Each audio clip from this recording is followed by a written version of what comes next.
अस्सलाम वालेकुम फ्रेंड्स, आज हमारे किचन में बनने जा रहा है बीफ कढ़ाई। इसके लिए जो हमें इंग्रेडिएंट्स चाहिए, अपनी हिसाब से आप लोग धनिया ले लें, जितना भी आप लोग यूज़ करना पसंद करते हैं। 5 अदद हम इसमें इस्तेमाल करेंगे टमाटर। 2 दरमियानी साइज़ के मैंने प्याज लिए और उनको चॉप करके रख दिया है। और थोड़ा सा हम लेंगे अदरक, हाफ कटा हुआ अदरक है ये। तकरीबन 8 से 9 जवे हम लहसुन के लेंगे और 5-6 हम हरी मिर्ची लेंगे। हरी मिर्ची भी आप अपने हिसाब से ले सकते हैं, जितना आपको तीखा पसंद हो। और साथ ही हम यहाँ पे लेंगे 1 किलो गोश्त। तो चलिए शुरू करते हैं। सबसे पहले हम इसके अंदर 1/3 कप ऑयल ऐड करेंगे। जब ऑयल थोड़ा सा गर्म हो जाए तो इसमें हम डालेंगे प्याज, और प्याज को हम थोड़ा सा गोल्डन ब्राउन करेंगे।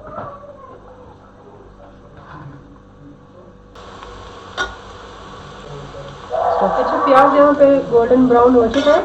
अब हम इसके अंदर गोश्त डालेंगे और उससे तकरीबन 5-6 मिनट के लिए भून लेंगे, ताकि गोश्त अच्छे से इसको भून ले। उसके बाद हम इसके अंदर लहसुन और अदरक का पेस्ट ऐड करेंगे।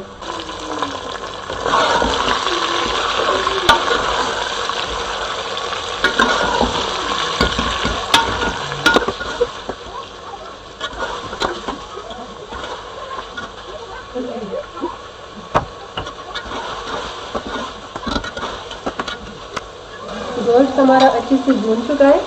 अब हम इसके अंदर लहसुन और अदरक का पेस्ट डालेंगे।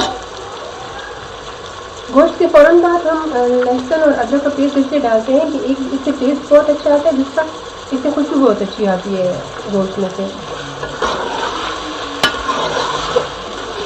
इस कढ़ाई की यही स्पेशलिटी है कि गोश्त के फ़ौरन बाद इसमें लहसुन और अदरक का पेस्ट डाला जाता है, टेस्ट लाने के लिए।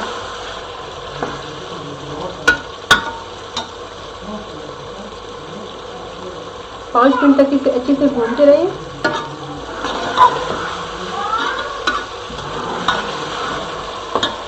बीफ अच्छे से भून चुका है। यहाँ पे हम इसमें ऐड करेंगे 4 से 5 कप पानी, क्योंकि ये बीफ है और पकने में भी टाइम लेता है।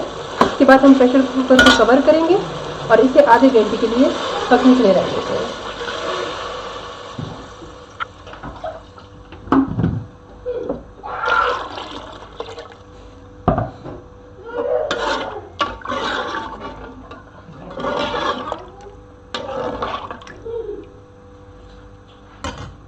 गोश्त हमारा अच्छे से गल चुका है। अब हम इसके अंदर टमाटर ऐड करेंगे और उनको अच्छे से फ्राई करेंगे। जब गोश्त टमाटर भी जैसे गोश्त के साथ ही भून जाए तो उसके बाद हम इसमें हरी मिर्ची ऐड करेंगे।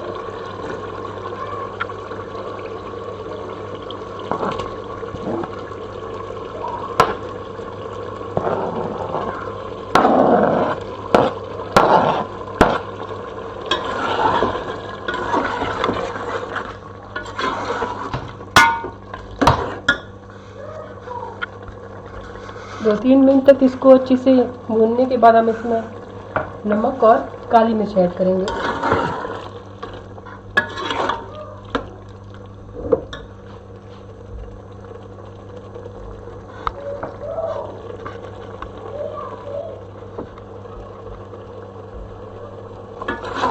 मैं यहाँ पर तकरीबन 1 टीस्पून नमक और 1 टीस्पून ब्लैक पेपर इसमें ऐड करूँगी, और इसमें और किसी किस्म के एक्स्ट्रा मसाले नहीं ऐड करने सिवाय इन दोनों के।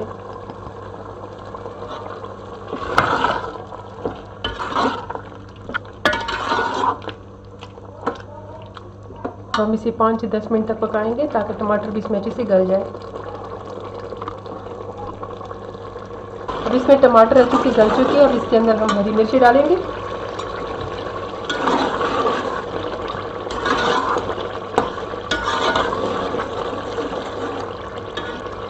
इसको 2 से 3 मिनट तक आप पकाएं। उसके बाद लास्ट में हम इसमें हरा धनिया डाल देते हैं। डालेंगे हरा धनिया।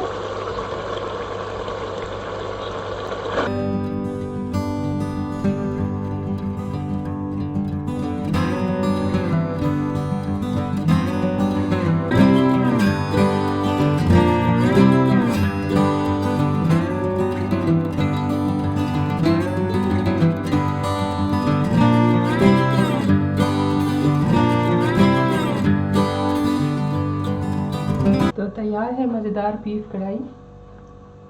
गार्निशिंग के लिए इसके ऊपर हम थोड़ा सा अदरक डालेंगे। तो तैयार है मज़ेदार बीफ कढ़ाई। उम्मीद करती हूँ ये आप लोगों को पसंद आई होगी। अपने कमेंट से ज़रूर हमें आगाह कीजिएगा और हमारे चैनल को भी सब्सक्राइब करें, बेल आइकन प्रेस करना ना भूलें। तो नेक्स्ट वीडियो के लिए अल्लाह हाफिज़।